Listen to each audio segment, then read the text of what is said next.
The most disturbing stories that you grew up with have deep meaning, and that meaning speaks to and influences your mind through the oldest and most persuasive language known to man, symbolism. So what exactly have you been taking in? My name's Hazel Gale. I'm a former therapist turned author and creator of the Betwixt app. And I am fascinated by the power of archetypal imagery and story when it comes to how our personalities, lives, and even societies are shaped. Today, I want to tell you a tale that you probably already know, but listen anyway, because thanks to the amazing Clarissa, Pinkola, Estés, I'm going to tell it slightly differently, and that difference can make all the difference. So settle in for a few minutes, close your eyes if you like, it's story time. Once upon a time, in a land far beyond the known horizons, there lived an old emperor who adored new clothes. His passion for beauty was so immense that he spent all of his riches on tailors and weavers and embroiderers, compulsively collecting silks, laces, hats and shoes of every colour under the sun because he admired beauty so much. As much, that is, as he hoped to be admired by others. And so the old emperor paraded through the streets each day, dazzling the townsfolk with his splendid attire. But then one day 2 deceitful men arrived at his court, and these were truly immoral, cheating men. They claimed to be master tailors, who could weave a rare fabric with the magical power to reveal the worth and intelligence of those who looked upon it. For this fabric would be completely invisible to anyone foolish, stupid, or undeserving.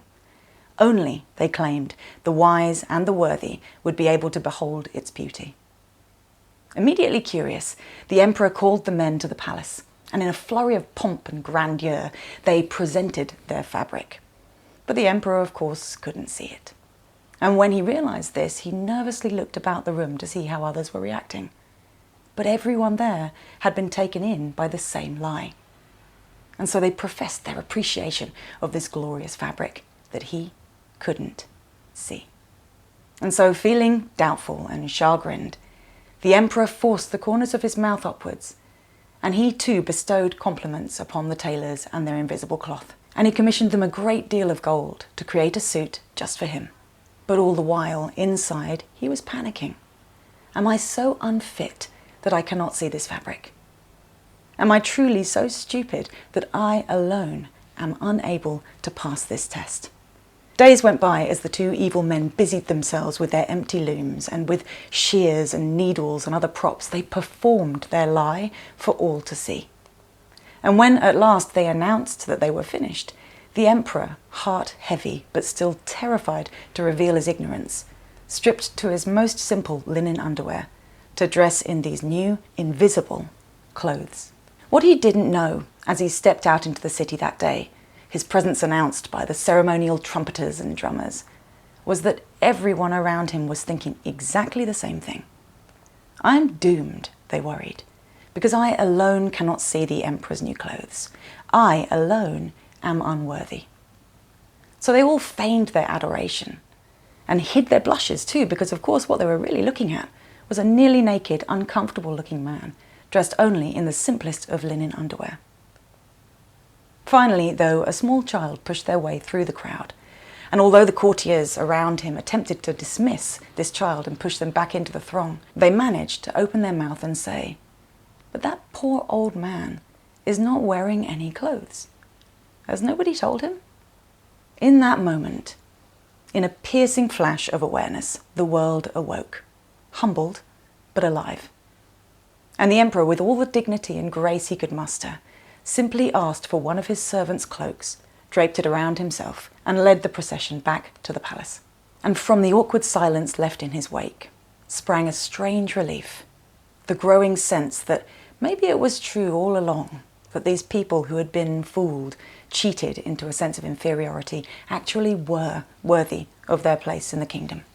And more than that, the realization that deep down they had known all along, that they had been able to see the truth with their eyes, and also the humanness of the great emperor, vulnerable beneath the facade, just like them.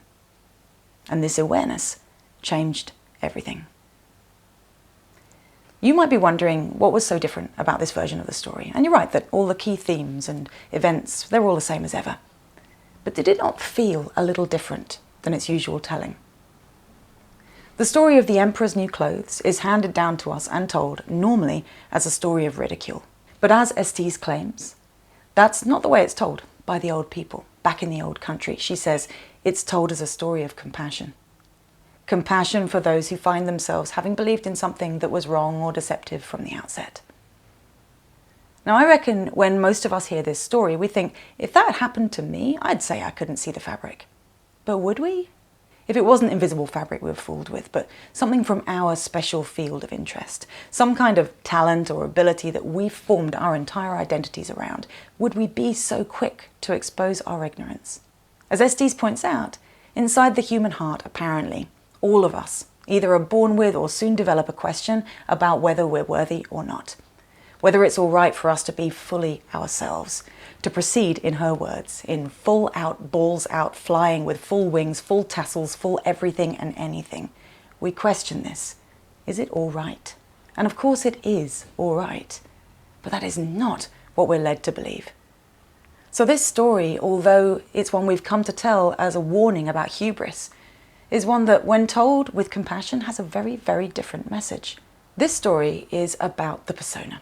The way that we project ourselves, the way that we are seen by the world. That's what the clothes represent. Estés, a psychologist, talks about the creative people that she's worked with in her practice.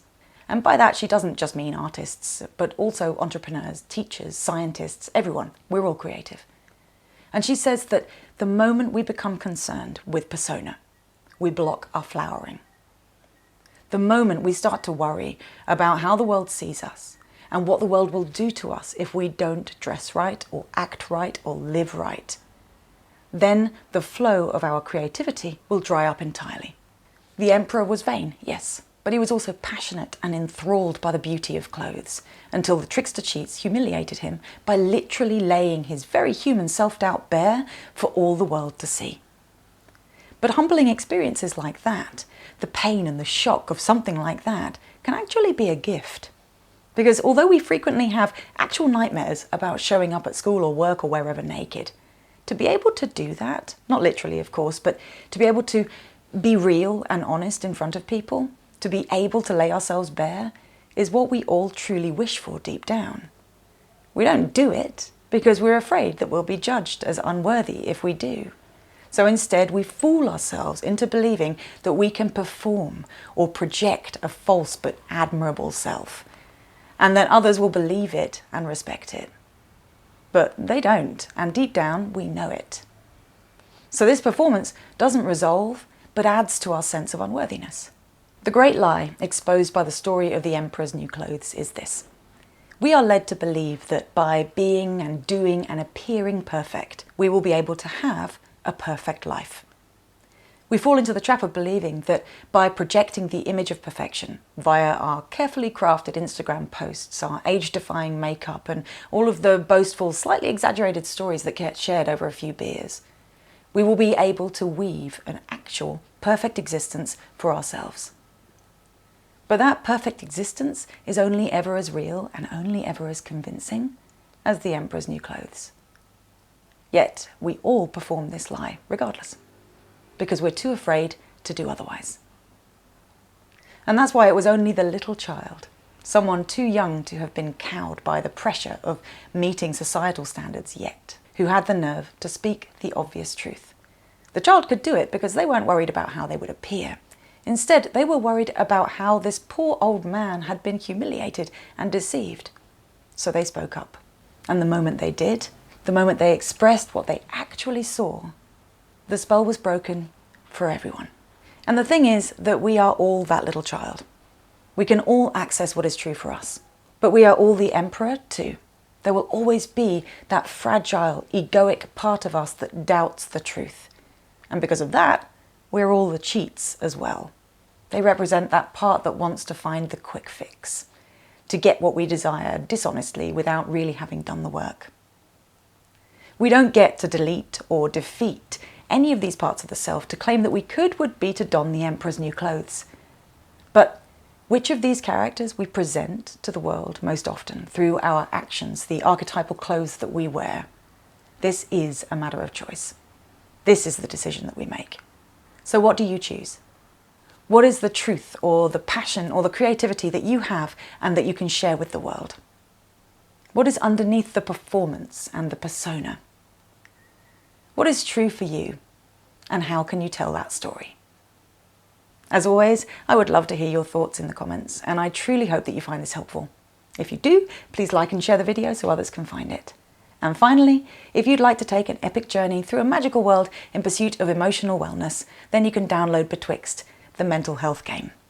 It's available on the iOS App Store and Google Play.